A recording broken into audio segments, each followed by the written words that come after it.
There were thankfully a number of polls that were released in the week leading up to the election. What's interesting is they all had the Liberals ahead, in some cases by quite a bit. Was the Newfoundland and Labrador provincial election another polling miss? For much of the campaign, the only story about polls was that there weren't any.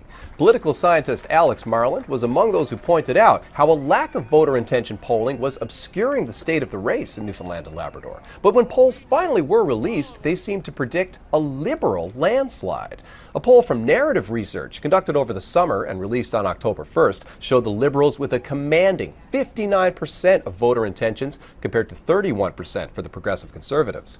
A poll from Main Street Research conducted less than a week before Election Day showed a tighter race but still a huge Liberal lead, 37% to 24% PC.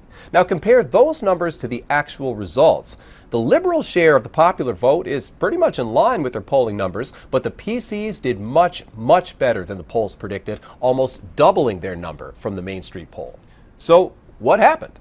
Well, Narrative Research prefaced its poll by pointing out that the public mood can change fast in an election, so a poll from earlier in the campaign may not predict the results on Election Day. As well, Newfoundland and Labrador is a small province, and getting a representative polling sample is challenging. But Alex Marland says there's another factor at play, one we've seen in elections across the world in recent years, that voter polls are failing to capture conservative support. For whatever reason, public opinion research tends to overrepresent Liberals and potentially the NDP, and certainly underrepresents Conservatives.